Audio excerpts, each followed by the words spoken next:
Good. Good morning.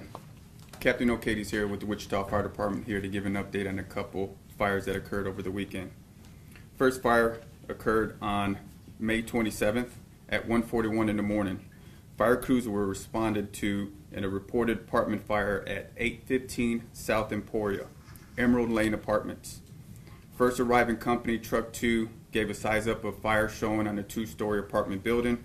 Squad 2, Engine 2 gave an initial fire attack, and incoming crews were assisting with search and rescue efforts for the apartment building itself. Upon the fire being extinguished, all occupants of the apartment building were accounted for. Everybody was able to evacuate safely. Right now, the cause of the fire is still ongoing, but initially right now we're concentrated on the exterior of the building itself near apartments 109, which extended up to apartment 209, and adjacent apartments also caused the damage. Estimated loss right now is $90,000 to the structure and $30,000 to the contents. Red Cross was contacted for the apartment building for a total of 17 adults. Second fire, I'd like to give an update, occurred on May 27th at 9:50 in the evening. Fire crews were responding to a reported house fire at 1302 North Wilbur. Fire crews arriving on scene gave heavy fire and smoke showing from an attached garage. Fire crews initiated a quick fire attack when was able to bring the fire under control in a timely manner. The origin of the fire was determined to be inside of the garage by our fire investigation units due to misuse of a heat gun. The homeowner did suffer second-degree burns to his face and upper extremities and was transported to St. Francis Burn Unit, Code Red. This morning, the patient is still currently admitted to the hospital in stable condition. Can you talk about the cause one more time, please? Misuse of a heat gun. Does that mean like a torch or like a wood burning tool or something? Some type of wood burning tool. Damage to the structure was $35,000 and $20,000 in contents. What was the address on that one? 1302 North Wilbur.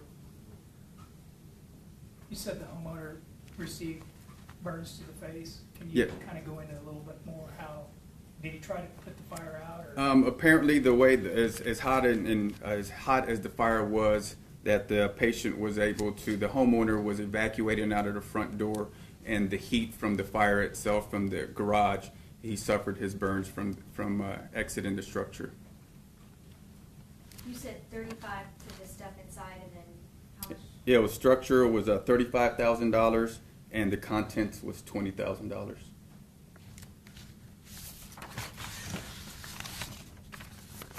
Next fire I'd like to give an update occurred on May 27th at 9:50 in the evening also. Fire crews were dispatched to a building fire at 6200 West 21st Street North, 6S Steakhouse. Fire companies arrived on scene, reported of smoke and fire showing from the rear of the structure.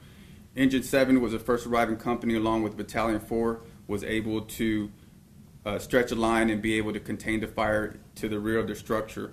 Right now, after a thorough investigation from our fire investigation unit arriving on scene, the cause of the fire was complications within the natural gas fueled fire feature, which led to the ignition inside the fire members. Total estimated loss for the structure is $50,000, and the contents is $20,000.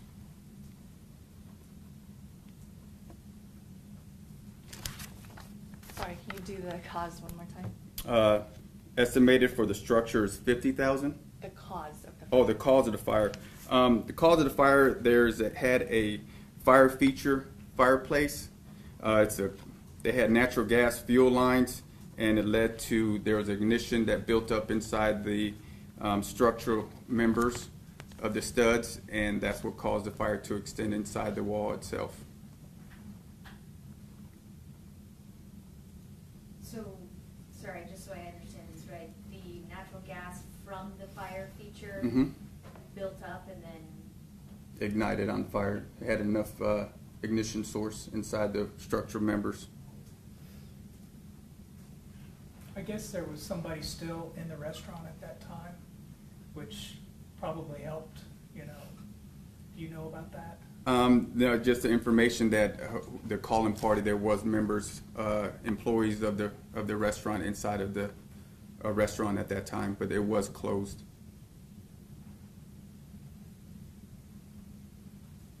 Is something like this unusual? Like you said, it was basically a gas fireplace. Or is there things that people can do if they have gas fireplaces or other kinds of false, non-wood burning fireplaces, things they can do to protect themselves and their families? Really, it's about the installation, making sure that you get the correct permits and having the professionals that are able to install them correctly in order to possibly avoid any type of fires inside the walls, and having the correct fire protection from the gas and the fire feature itself and into the structure. You said 50,000 to the structure, and then how much to the content? 20,000.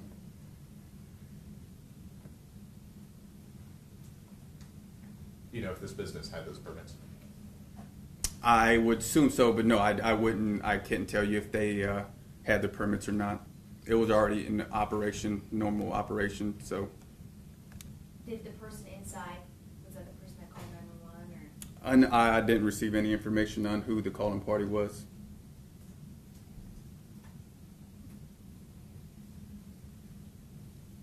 Thank you. By the way, do you have any update on the Las Vegas fire as to what caused it? I just reached out to Captain Zane, our fire investigation unit, and haven't heard any information from him yet. So as soon as we'll be able to, maybe possibly tomorrow or later on in this week, as soon as I get some more information. How are victims in that? I don't have any update on that either.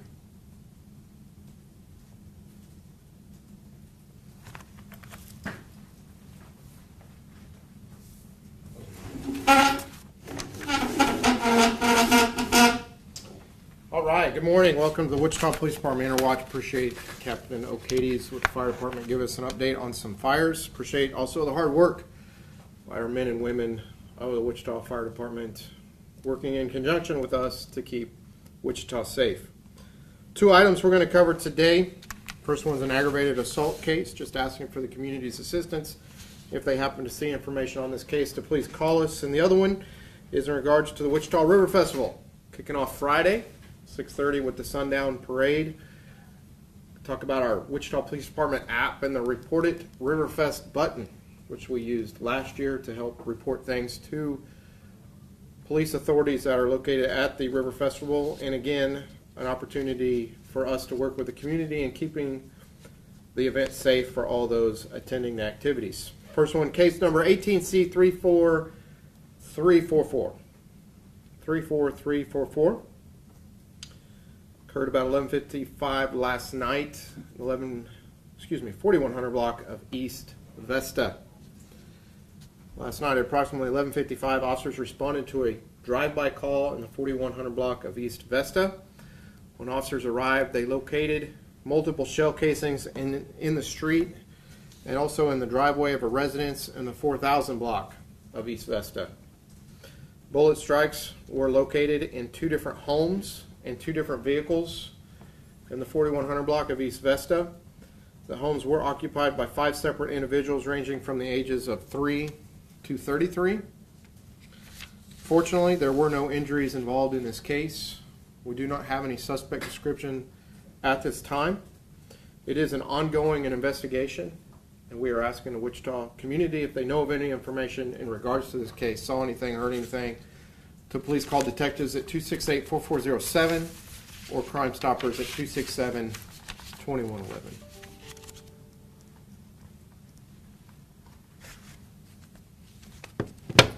All right, next item is the Wichita River Festival. Kicks off Friday. It's supposed to be warm, almost 100 degrees, I hear, that day. So it should be some nice weather, nice warm weather for the kickoff of the Sundown Parade. The Wichita River Festival kicks off Friday with the Safe Light Auto Glass Sundown Parade beginning at 6:30 p.m.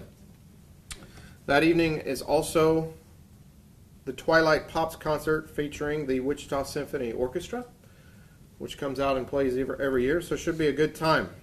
Wichita Police Department officials have been part of the planning and organization of this year's Riverfest to ensure the safety of all those enjoying the activities of the River Festival. We want to encourage everybody to download the Wichita Police Department app to have access to the Report It Riverfest button. To download the Wichita Police Department app, go to your app store on any iOS, Android, or Windows device. Click Wichita Police Department and you'll see the app with our logo. It's in the bottom right-hand corner of my screen here. You'll see the Wichita Police Department logo. Open that app and then click on the WPD Connect button, which is on the lower left-hand corner of my screen here. And it will come up. The first button is the Report It Riverfest. And then you are able to click onto that. And on the Report It Riverfest button, as soon as it loads here,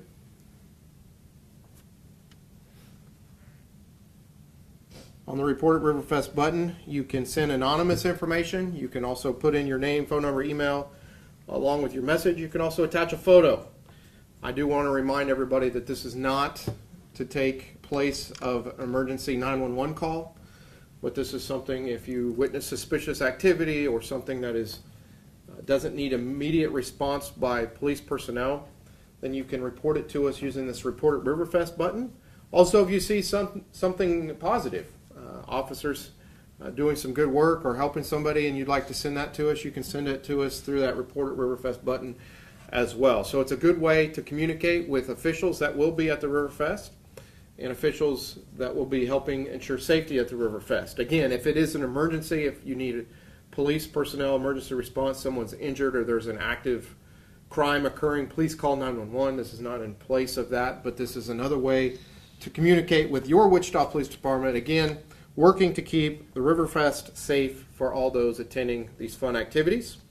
So we want to encourage everyone, download the app and then get ready to enjoy Riverfest 2018. This isn't new, is it? You guys had it last year? Correct, yeah. We've had the app for about a year and a half now, almost 2 years maybe. And so it's something that we continue to utilize. Community members communicate with us on this app all the time, almost daily. And we did use the Report It Riverfest last year, the button last year, to provide us information. It was very useful. So we're going to utilize it again this year and ask everybody if you have something to send us, you can send us through that button. Any success stories from using that app since it launched, and especially during Riverfest? Anything that you can talk about? I don't have any specifics, but I know that it has been used in the investigation of different criminal acts, and we've gotten cases charged in regards to, I know one case was a hit and run where somebody had witnessed this, was able to take a photograph of the vehicle, send it to us via the app, and we were able to charge the individual in regards to this hit and run. So it has been very successful in our communication. It's utilized for citizens to be able to call their local substation. If they don't know what beat they live in or who their community policing officer is, there's an interactive map that'll take you right to your address and it'll show you exactly who that community policing officer is. You can call and or email them from the app. So it's a great communication tool to stay in touch with the Wichita Police Department. If you have questions or information, it gives you a lot of quick access to numbers of who to call. If there's graffiti, if there's, you have a question for our investigators, there's numbers on there. So it's a really great tool to communicate with the Wichita Police Department. And then, of course, during the Riverfest, we activate the Report It Riverfest button during that activity. And then, obviously, afterwards, we'll shut it down until next year.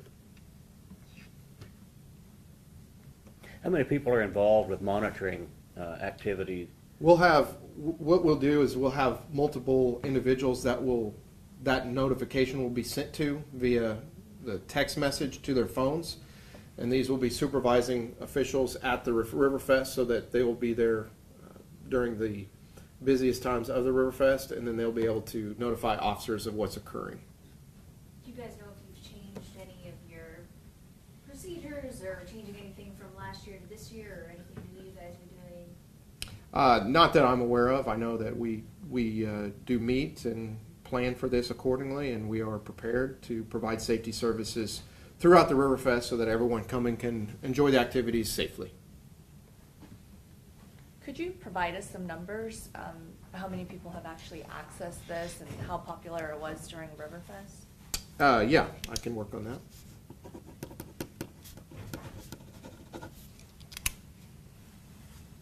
Anything else?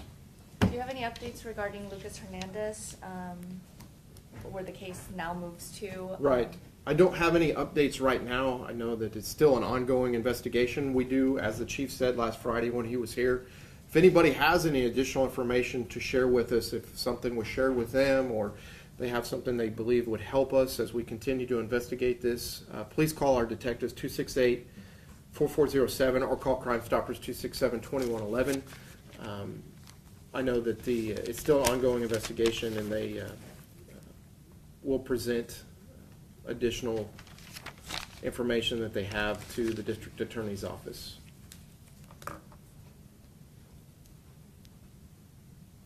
Anything else? Do you have, I know that there was, the Circle K robbers were caught. Yes. Do we know if they were linked to any other? Oh, I will check on that. I know last week we were asking about that. Let me check with our investigators. Well, these this are week. the weekend Circle K robbers.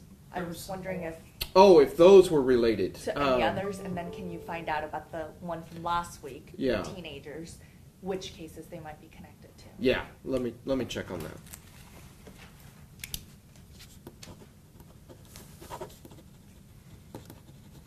Anything else?